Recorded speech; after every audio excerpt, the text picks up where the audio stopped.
Hi guys, so I promised I would put this video together just to go over some, I suppose, frequently asked questions that have come up over the last few weeks, just to clear a few things up. I've obviously been away for 10 days, so it's good just to check in and go over a few things.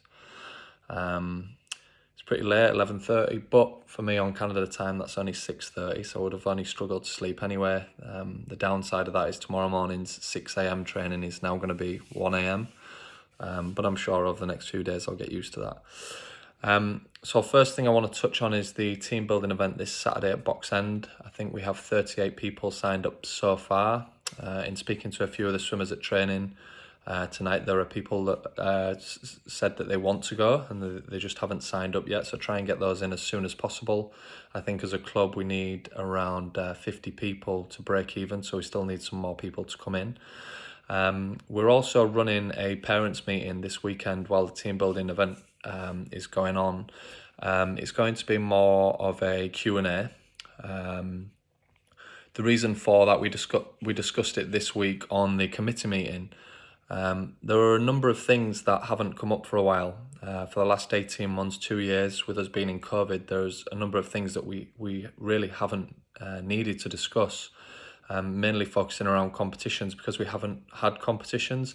It's not really been relevant to go over them and explain them to people. So we've got a lot of new members in the club that perhaps don't quite understand things because we haven't gone over those, and they might be, really basic things to members that have been with us for a while.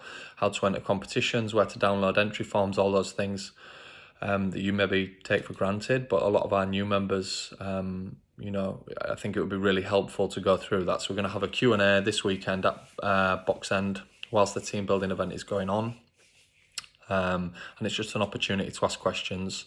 There'll be myself there, there'll be committee members there that will be kind of spotted around the audience, that will be happy to take on questions as well if they feel, a better place to answer it than me on certain issues. To be honest, I'm sure there'll be the odd question that comes up off the back of this video, for example, that people want to ask about that maybe, want me to go into a little bit more detail. The membership now looks a lot different than what it did 18 months ago. We've got a lot of new members in at the bottom end of the programme, and what better time than the beginning of the season to kind of go through these type of things and clear these things up. So the next thing I want to go through is our meet situation this year. Now, first of all, in 12 years of coaching, this has been the most difficult year for deciding a meet calendar that is suitable for our programme. I think the main difficulties come down to a lot of clubs just not really confirming whether their meet's going ahead.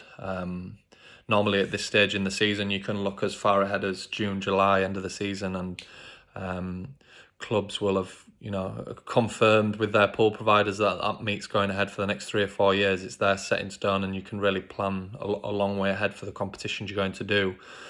I think clubs are perhaps been a little bit more reserved this year and don't really want to commit to putting all the effort and time involved in planning a meet until they're confident that it's definitely going to go ahead. So clubs have been a little bit slower on getting that information out, which then makes it harder as a coach to plan. So I suppose from my point of view, when going through the planning process, I wanted to select some meets because, to give you some idea of how I go through my planning process for the year, the way I see it, complete blank canvas, start of the year. I then think, right, I want the swimmers to be in the best possible shape for county championships, regional championships, national championships. Then we work back from there. What meets do we need to go to give the swimmers the best chance to qualify for those meets? And then we work back from there. What do we need as preparation meets for perhaps those meets? And then we also have to take into account the swimmers at the bottom end of the programme, the development swimmers. Do they have enough racing opportunities?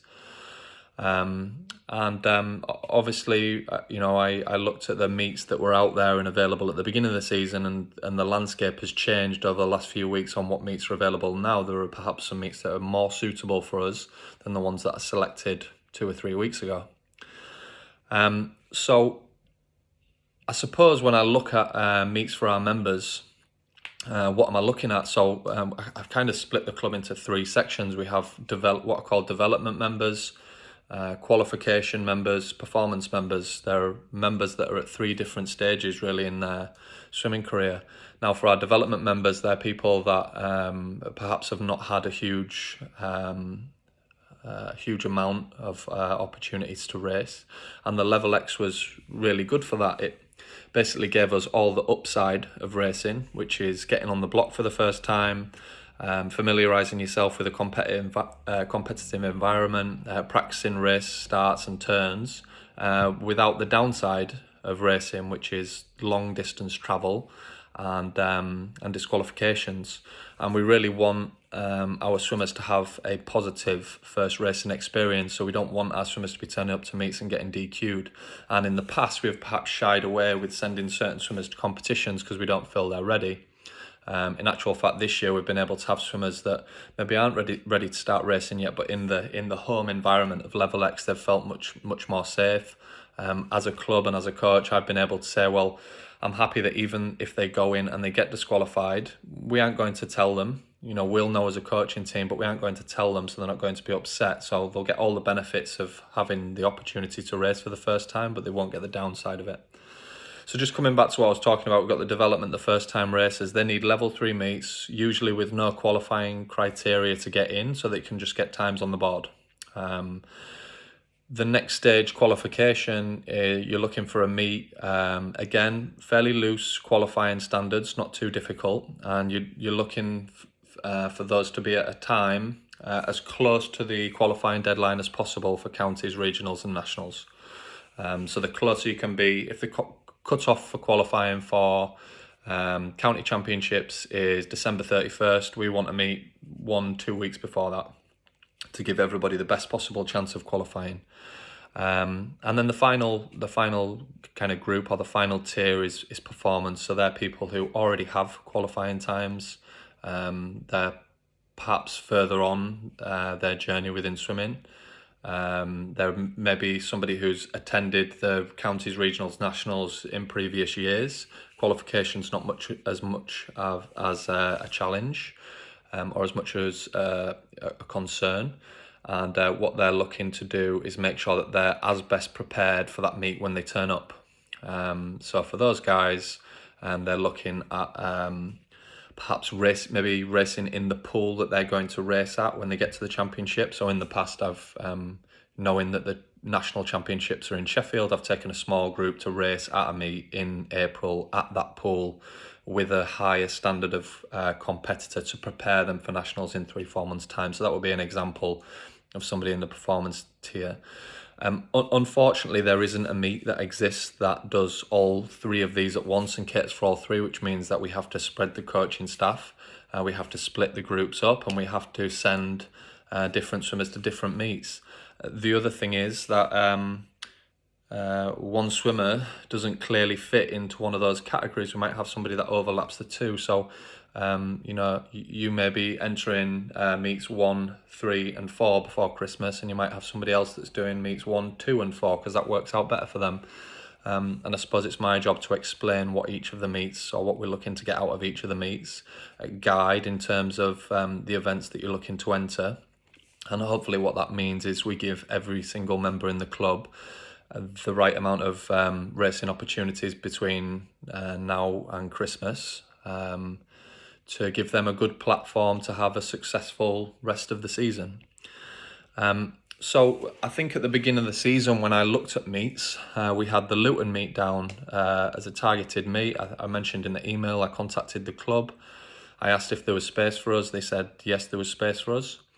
I then spoke to the head coach and said there's still space. He said, yeah, as far as I'm aware, there's loads of space in the meet. I then sent the information out to the membership. We're just starting to get our entries in, and then the head coach rang me one day and said, I'm so sorry. He said, I'm really sorry to mess up your plans, but I kind of got the wrong end of the stick. The meet's full, and basically the club's going to send out an email in the next few days to say no more entries. So we kind of pulled the trigger and went with the Watford meet, which is November 20th. The view with this was to replace the development meet. I kind of felt with the Luton meet we could get a large number of our members into that because there was no lower limit qualifying times, meaning you could enter almost a no time or a time from a level X. It might have been the first time you've ever raced that. You can use that time to get you in to have another go at it. The Watford meet is a county qualifier, and they have a lower limit entry qualifying. So there are kind of a list of times that you have to be faster than to enter. So when I started seeing some of the emails come through whilst I was away, I was kind of quite concerned that there was a large number of those emails coming through that said, we only have one qualifying time for this, or we would like to do it, but we don't have any times for that. And it's important as a club that we cater for all of our members. So we've actually found a meet, the Leicester Penguins meet, on the same weekend. So it's the same Saturday, Sunday, which I believe is the 20th and 21st of November. A very similar schedule in the events that they're offering. It has no lower limit entry qualifying, so we can get all of our development members, or members in from our younger groups, in there. And it also has a higher upper limit qualifying time, so we can get more of our swimmers that are perhaps at the qualification stage and looking to qualify for counties, and even some of our swimmers at the performance stage where they're looking to prepare, for counties when they get their regionals, nationals. We can take more swimmers to that meet, basically. So I've contacted Watford. I've asked them to withdraw our entries. Tomorrow I'm going to put all of our entries, the same entries that you've put into the Leicester meet, the Leicester Penguins meet.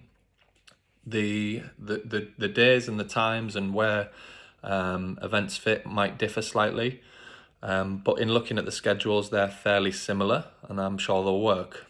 Anybody who's just entered on one day, I'll contact you guys individually and have a chat with you about what different events you might want to enter.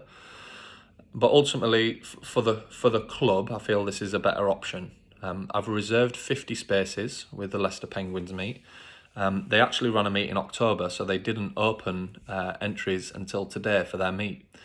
So when I contacted the woman a few days ago, and mentioned this to her, she said, well, we've not actually opened entries yet for our meet, but as soon as we do, I'll let you know. And I said, well, we've got about 50 kids that are looking to come just based on the Watford entries that came in. She said, yeah, that's absolutely fine. There's no entries come in at the moment. So I kind of feel, as much as it's been a little bit of changing and back and forward, I feel this meet is a better meet for us as a club. I think this season's going to be kind of a learning experience for me as well, just in kind of seeing where the dust settles after COVID.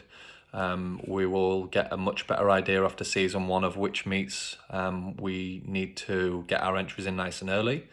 There will also be other meets like perhaps winter regionals and level one meets where it's a fastest the fastest qualifiers get in rather than a first come first served, where we can take our time a little bit more. But yeah, basically over the next 6 months, 12 months, there's going to be a new approach for entering meets. And, until we kind of go through this process, we don't really know. I mean, ultimately as a coach, every season is trial and error for me. That's how you gain experience as a coach. If I run the same plan every single year, I go to the same competitions, we race against the same swimmers, I don't learn anything new about, my coaching style. I don't learn anything new about my club. It's important that we try different things. That's how we get better. I mean, I think I've said before, I was on a coaching course in the very early stages of my career when I've been coaching, 2 or 3 years, and a coach said to me, you don't become an experienced coach of 20 years by doing the same thing every year for 20 years. That makes you an experienced coach of 1 year 20 times. And I like to try and target different meets. I like to try and do different things because I learn more about the club that I'm working with, and I learn more about my swimmers. So to kind of put the meets that we're targeting now into those 3 tiers, so the development tier, the qualifying tier, and the performance tier, and I mean, I explained earlier, all those tiers are really kind of what we're looking to get out of this next 3 or 4 months before Christmas. So the other thing to mention as well, I suppose I've missed that off, we originally had an MSc kind of last chance county qualifier. Now that was also tentative based on getting pool time with Luton, and we had a chat about it at the committee meeting at the weekend. You know, we were in agreement it was probably too much planning, especially with the pool still hadn't confirmed whether we could have the time for that.